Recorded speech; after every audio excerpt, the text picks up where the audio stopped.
وہ صرف رسول اللہ کی ذات ہے، وہ یقیناً ہمارے لیے قائد کل ہیں، ہمارے لیے نمونہ عمل ہے۔ لا کر کے دکھاؤ دنیا بھر کی طاقتیں جن کے پاس پاور آتا ہے اس کے بعد وہ کس طرح کا رولنگ کرتی ہے۔ میں اسلام کو چھوڑ کر کے آپ کے سامنے رکھوں اگر بات، ہاں کبھی کبھار یہ درندے ہمیں ایسے بادشاہوں کی مثال لا کر کے بتاتے ہیں جن کا اسلام سے کوئی زیادہ تعلق نہیں رہا، وہ تو عیاش بادشاہ تھے، نام مسلمان ہونے سے کوئی مسلمان تھوڑی نہ ہو جاتا ہے۔ ویسے تو ترکی کے انقلاب کے بعد مصطفیٰ کمال بادشاہ نام سے جو ریولیشن آیا تھا، سلطنت عثمانیہ ختم ہونے کے بعد ترکی میں جو بادشاہ بنایا گیا انگریزوں کی طرف سے، اس کا نام کیا تھا؟ مصطفیٰ کمال بادشاہ۔ اس نے تقریباً 10-11 سال حکومت کیا، پورے اسلام کو ختم کرنے کے لیے ایڑی چوٹی کا زور لگا۔ قرآن پہ پابندی، اذان پہ پابندی، حجاب پہ پابندی، عربی زبان پہ پابندی، 11 سال کی حکومت میں۔ نام کیا تھا؟ مصطفیٰ کمال۔ نام ہو جانے سے کوئی مسلمان نہیں ہوتا، ہاں یہ بات یاد رکھے۔ مثال لاؤ ایسی ابو بکر و عمر و عثمان و حیدر رضی اللہ تعالیٰ عنہما جیسی، کہ ان کے دور خلافت میں اگر آپ کو ہزاروں مثالیں رکھوں، پاور تھا، غلبہ تھا، طاقت تھی، تب پھر کس طرح کا استعمال کیا ہے۔ آج دنیا کو دیکھو، نہتوں پر جو ظلم کیا جاتا ہے، برابر کا مقابلہ ہو تو سمجھ میں آئے کہ دو پہلوان میدان میں لڑ رہے ہیں۔ فلسطین اور اسرائیل کے معاملات کو پوری دنیا جانتی ہے، ایک طرف کنکر اور پتھر لے کر لڑنے والے بچے اور ایک طرف پیٹروٹ میزائل پوری دنیا کو سپلائی کرنے والی ہائی ٹیکنالوجی پاور والی طاقت۔ کوئی مقابلہ ہے؟ کوئی مقابلہ نہیں، لیکن دنیا دیکھ رہی ہے۔ اور حقیقت میں بتاؤں، حق و باطل کے معاملات جب بھی ٹکرائے نا، برابری کبھی ہوئی نہیں، برابری ہوئی نہیں۔ ایک طرف 82 لوگ ہیں اور ایک طرف 22,000 کا لشکر کربلا کے میدان۔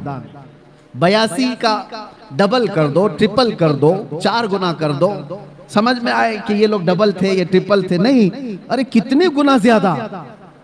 80 لوگوں کے مقابل میں اگر 22,000 آئے تو کوئی کمپیریزن ہو سکتا ہے؟ کوئی مقابلہ ہے ان کا؟ لیکن حق و باطل کی لڑائی ہمیشہ ایسی رہی ہے۔ اور دوسری ایک مثال آپ کو بتاؤں، صلاح الدین ایوبی کی۔ ایک ایسی جنگ لڑا اس مرد مجاہد نے کہ ساری صلیبی طاقتیں جمع ہو گئی تھی اور 4 لاکھ کی فوج جمع ہو گئی۔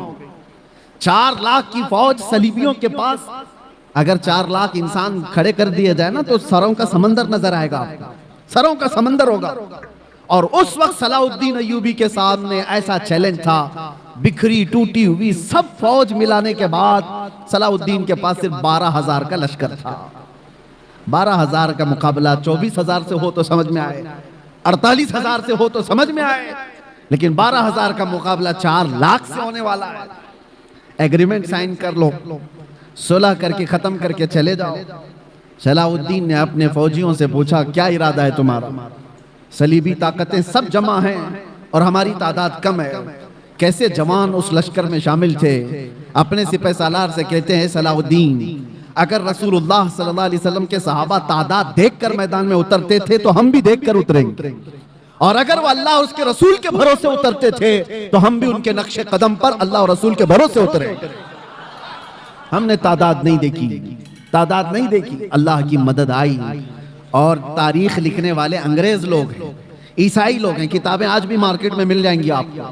یہ 4 لاکھ کا مقابلہ جو 12,000 سے ہوا تھا، تاریخ کی ایک ایسی جنگ ہے، انگریز مورخ لکھتے ہیں کہ صلاح الدین کو اور ان کی فوجوں کو قیامت تک فراموش نہیں کر سکتے صلیبی لوگ، اس لیے کہ اس جنگ میں اس نے چھیترے اڑا دیے تھے اور ٹکڑے ٹکڑے کر دیے تھے، سب کو بکھیر دیا تھا۔ لوگ اپنی جانیں بچا کر نکل گئے، مفاہمت پر آ گئے، ایگریمنٹ صلاح الدین نے نہیں، سامنے والوں نے سائن کیا۔ میرے عزیزوں، میں آپ کو یہ باتیں اس لیے عرض کر رہا ہوں کہ پاور اور طاقت کا نشہ جب کسی کو آتا ہے سر چڑھ کر کے بولتا ہے۔ اور ایک بات، فرعون کی عمر زیادہ نہیں لمبی کی جاتی، ظلم کی تاریخ زیادہ لمبی نہیں ہوتی، اور ان کا انجام بھیانک ہوتا ہے، اس لیے کہ مظلومین کی آہ جب نکلتی ہے تو اللہ کریم، اللہ رب العزت کو قہار و جبار خدا جلال میں آئے گا اور پکڑ کرتا ہے تو ایسے کہ قرآن میں اللہ تعالیٰ فرماتا ہے فَلَمَّا نَسُوا مَا ذُكِّرُوا بِهِ فَتَحْنَا عَلَيْهِمْ أَبْوَابَ كُلِّ شَيْءٍ حَتَّى إِذَا فَرِحُوا بِمَا أُوتُوا جب یہ لوگ بھول جائیں اللہ کو تو اللہ فرماتا ہے میں ان کو خوشیوں کے سارے دروازے کھول دیتا ہوں، خوب خوش ہو جاؤ۔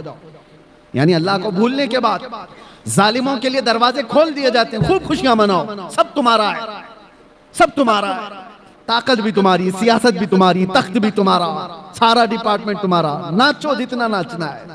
پھر اللہ فرماتا ہے فَأَخَذْنَاهُمْ بَغْتَةً، اچانک ہم ایک دن پکڑ کریں گے، اچانک ایک دن پکڑ کریں گے، اور پھر پوری دنیا کی طاقت اس پکڑ سے اس کو آزاد نہیں کرا سکے گی، نہیں نکال سکے گی، اور ہم ظالم درندوں کے انجام کا انتظار کریں گے انشاءاللہ۔ اور آپ دیکھنا میرے عزیزو، ہماری زندگی رہے نہ رہے لیکن اللہ حی و قیوم ہے، وہ اللہ ہمیشہ سے ہے اور ہمیشہ رہنے والا۔ لوگ یہ سمجھتے ہیں آج ہم پاور میں ہیں اور ہم طاقت میں ہیں، ان کو مار دیں گے، ان کو کاٹ دیں گے، سب کر لو، لیکن اللہ تو زندہ ہمیشہ رہنے والا ہے۔ ہمارا وارث اللہ رب العزت ہے، ہماری تمام چیزوں کے لیے اللہ کریم ہے۔ ہم نے جب یہ قرآن میں پڑھا وَأُفَوِّضُ أَمْرِي إِلَى اللَّهِ، اللہ نے یہ قرآن میں سکھایا ہے کہ یوں کہو کہ میں نے اپنے سارے معاملات اللہ کے حوالے کر دیے۔ اِنَّ اللَّهَ بَصِيرٌ بِالْعِبَادِ، بے شک اللہ اپنے بندوں کو دیکھ رہا ہے۔ تو پھر دیکھو اللہ تعالیٰ بندوں کو کیسے دیکھتا ہے۔ ہاں وقت لگتا ہے، تھوڑے دنوں کی بات ہے، میں نے اس وقت دیکھا پڑھنے کے میرے مطالعے میں ایک چیز آئی تھی، حضرت ابو جندل ایک صحابی ہیں، مکہ میں گرفتار ہوئے تھے، قیدی بن گئے کافروں کے ساتھ، اور تقریباً جانتے ہو 16 سال انہوں نے کافروں کی قید میں گزارے۔ اور جب رسول پاک صلی اللہ علیہ وسلم صلح حدیبیہ جو ہوئی اس دن، حضور 1400 صحابہ کے ساتھ عمرہ کرنے آ رہے تھے، تب مکہ والوں نے روک لیا تھا اور ایگریمنٹ سائن ہو گئے تھے۔ صلح حدیبیہ جو ہے اس میں یہ تھا کہ مکہ سے کوئی بھاگ کر کے جائے گا تو مدینے والے اس کو واپس کر دیں گے، اور مدینے سے کوئی بھاگ کر کے آئے گا تو ہم اس کو واپس نہیں کریں گے، ہم اپنے پاس رکھ لیں گے۔ سب ایسی ایگریمنٹ انہوں نے سائن کی تھی۔ اسی وقت یہ ابو جندل صحابی قید سے نکل کر کے آ گئے تھے۔ اندازہ کرو 16 سال کے بعد کوئی زنجیریں توڑ کر کے نکل آیا ہو، اور وہ بھی صحابہ کی جماعت میں آ گئے۔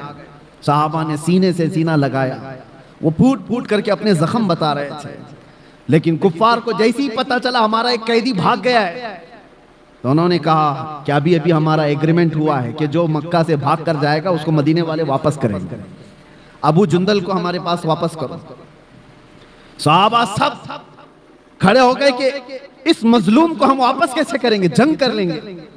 سب کی نظریں حضور پاک کی طرف تھی کہ حضور کیا فیصلہ فرمائیں۔ ابو جندل اپنے زخم دکھا دکھا کر کے صحابہ سے کہہ رہے تھے ان کے پاس واپس بھیجو گے یہ مجھے بہت ماریں گے۔ تو مکہ کے کفار و مشرکین کو حضور نے کہا کہ اب وہ آگے چھوڑ دو، ابھی تو ہماری ایگریمنٹ سائن نہیں ہوئی۔ تو انہوں نے ایگریمنٹ کو ختم کر دیا اور کہا کہ اگر یہ ہم کو واپس نہیں کیا جائے گا تو ہم ایگریمنٹ بھی نہیں کریں گے۔ جب ضد پر اڑ گئے حضور پاک نے ابو جندل کی طرف دیکھا اور کہا ابو جندل مکہ واپس چلے جاؤ۔ تو امید ہے آپ سبھی کو یہ ویڈیو کافی اچھا لگا ہوگا، جو ابھی آپ کو میں دکھایا ہوں مفتی سلمان نظری صاحب کا بیان۔ تو میں یہ بیان اس لیے لایا ہوں کہ ان کے چاہنے والے بہت سارے لوگ ہیں۔ اگر میں الگ علماء کرام کا کوئی اور تقریر جو کرتے ہیں، بہت سارے ایسے لوگ ہیں جو بہت اچھے تقریر کرتے ہیں، لیکن ایک انسان کا جو پہچان ہوتا ہے اور ایک انسان کا جو فیوریٹ ہوتا ہے وہ بہت سارے لاکھوں لوگوں کا فیوریٹ یہ مفتی سلمان نظری صاحب ہے۔ تو ایسے تو بہت سارے علماء کرام کا بہت سارے لوگ بھی سنتے ہیں، لیکن ان کا بیان اکثر انسان سنتا ہے کیونکہ ان کا محبت بہت سارے مسلمانوں کے دلوں میں، ہر مسلمانوں کے دلوں میں بسا ہوا ہے۔ اور اس لیے میں دکھایا ہوں کیونکہ اگر میں دوسرے علماء کرام کا اگر ویڈیو لاتا تو شاید آپ سنتے یا نہ سنتے، لیکن ان کا اس لیے لایا ہوں کہ بہت سارے لوگ ان کا بیان سننے کو جی چاہتا ہے بہت سارے لوگوں کو، تو اس لیے لایا ہوں کہ آپ سبھی لوگ بھی سنیں اور ہم بھی سنیں اور اس سے کچھ علم اور فائدہ حاصل کریں۔ تو جیسا کہ آپ سبھی نے اس ویڈیو کو دیکھا کہ کس طرح یہ بیان دیا ہم سبھی کے لیے اور دنیا دار اور آخرت کے لیے اور صحابہ کرام کے بارے میں اور نبی پاک صلی اللہ علیہ وسلم کے بارے میں، تو یہی سب چیز لے کر میں بیان لاتا ہوں کہ آپ سبھی لوگ اس کو سنیں۔ اور میں کیا بیان دوں، میں کیا بولوں جب آپ اتنے بڑے مفتی سلمان نظری سے آپ لوگ سن ہی چکے ہیں۔ تو میں اگلا ویڈیو میں ان کا لانے والا ہوں جو آپ سبھی کو اگر دیکھنا ہے تو اس چینل کو سبسکرائب کر کے رکھیے اور ویڈیو کو لائک کریے اور زیادہ سے زیادہ شیئر کریے۔ تو ملتے ہیں اگلی ویڈیو میں، تب تک کے لیے یہ ویڈیو یہیں تک تھا۔ السلام علیکم ورحمۃ اللہ تعالی وبرکاتہ۔